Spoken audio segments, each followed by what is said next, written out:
Class first. आज हम आपका सब्जेक्ट हिंदी पढ़ेंगे और ये हमारे हिंदी का पार्ट नंबर 3 है और ये पार्ट नंबर 3 की वीडियो नंबर 2 है।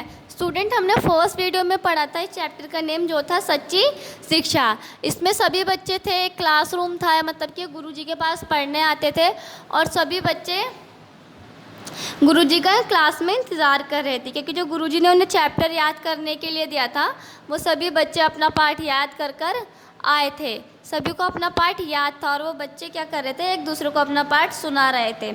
लेकिन इनकी क्लास में एक बच्चा था जो कोने में बहुत ही उदास बैठा हुआ था। उसे भी पाठ याद था, लेकिन उसकी उदासी का कारण किसी को नहीं पता था। उसके जो साथी थे, उसके जो सहपाठी थे, वो उसकी उदासी का कारण जान रहे थे, लेकिन उन्हें यह नहीं पता था कि वो बच्चा क्यों उदास है। तो आज आगे हम इस चैप्टर में यही पढ़ेंगे कि वो बच्चा क्यों उदास था। आगे का चैप्टर कंटिन्यू करते हैं सेकंड वीडियो में। आगे का चैप्टर स्टार्ट करते हैं। अब कोने में बैठे उस बालक की बारी थी। जो बच्चा कोने में उदास बैठा हुआ था, अब उसकी बारी थी, जो सुबह से ही चुपचाप बैठा था। वो बच्चा सुबह से ही क्या था, चुपचाप बैठा था। अब उसकी बारी थी पाठ सुनाने की। गुरुजी ने उससे पूछा, क्यों बालक, तुम्हें अपना पाठ अभी याद नहीं हुआ? गुरुजी ने उससे, जब वो बहुत उदास था तो गुरुजी को लगा कि शायद उसको अपना पाठ अभी याद नहीं हुआ है। गुरुजी ने उससे पूछा, क्यों बालक, तुम्हें अपना पाठ, गुरुजी ने उससे पूछा, क्यों तुम, क्या बच्चा आपको अपना पाठ याद नहीं हुआ है?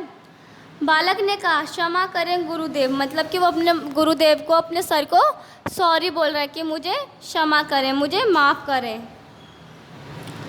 पाठ को मन में उतरने के लिए अभी और समय चाहिए, मतलब कि पाठ को सही से समझने के लिए, पाठ को मन में उतरने के लिए, एकदम मन से समझने के लिए उसे अभी क्या चाहिए, उसे अभी और समय चाहिए।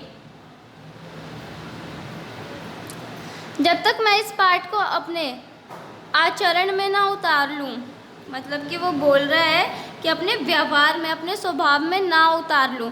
कोई भी पाठ है उसे प्रैक्टिकली अपने मन में उसकी तरह करने की कोशिश ना कर लूँ, तब तक कैसे कहूँ कि मुझे पाठ याद हो गया है। मतलब कि जब तक वो उसकी तरह ना कर ले तो वो कैसे कहे कि उसे पाठ याद हो गया है। ये सुनते ही कक्षा में सन्नाटा छा गया। जैसे उस बच्चे ने गुरुजी की इस बात का ऐसा जवाब दिया तो क्या हुआ, पूरी क्लास में सन्नाटा छा गया, सभी बच्चे चुप हो गए। गुरुजी प्रसन्नता से बोले, बेटे, मैं तुम्हारी सच्चाई से बहुत प्रसन्न हूँ। मतलब कि गुरुजी ने बोला, बच्चे, मैं तुम्हारी सच्चाई से बहुत खुश हूँ कि तुमने मुझे सच बताया। पाठ को आचरण में लाना ही सच्ची शिक्षा है। मतलब कि पाठ को समझना ही एक सच्ची शिक्षा है। ऐसे थोड़ी ना कि कोई चीज़ आपने पढ़ी, आपने सिर्फ उसको याद कर लिया, आपको कुछ समझ ही नहीं आया तो आप उसको क्या याद करोगे। लेकिन फिर इस बच्चे ने बताया कि मुझे पाठ तो याद है, लेकिन अभी मुझे मन में उतरने के लिए टाइम चाहिए। जानते हो बच्चों, यह बालक कौन था? यह पांडव का बड़ा भाई युधिष्ठिर था, जो बड़ा होकर धर्मराज के नाम से प्रसिद्ध हुआ।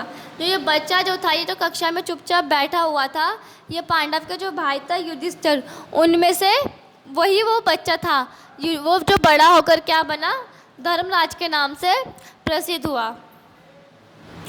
तो स्टूडेंट, ये चैप्टर आपका यहीं पर फिनिश होता है। इस चैप्टर से आपको क्या शिक्षा मिली? इस चैप्टर से आपको ये पता चलता है कि जब तक कोई चीज़ आपको अच्छे से समझ में ना आ जाए, कि जब तक आप उसको अच्छे से पढ़ ना लें, आपको वो अपने व्यवहार में, मतलब कि जब तक आप उसे प्रैक्टिकली नहीं समझेंगे, जब तक भी आपको उस चैप्टर को पढ़ने का या याद करने का कोई फ़ायदा नहीं है। तो स्टूडेंट, ये चैप्टर भी आप अच्छे से पढ़ोगे, अच्छे से समझोगे, इसकी दोनों वीडियोज़ पूरी देखोगे। अगर उसके बावजूद आपको कोई चैप्टर समझ में नहीं आता या चैप्टर में आपको कोई भी डाउट लगता है तो आप वीडियो कॉल में पूछ सकते हैं। तो स्टूडेंट, ये चैप्टर आपका यहीं पर फिनिश होता है।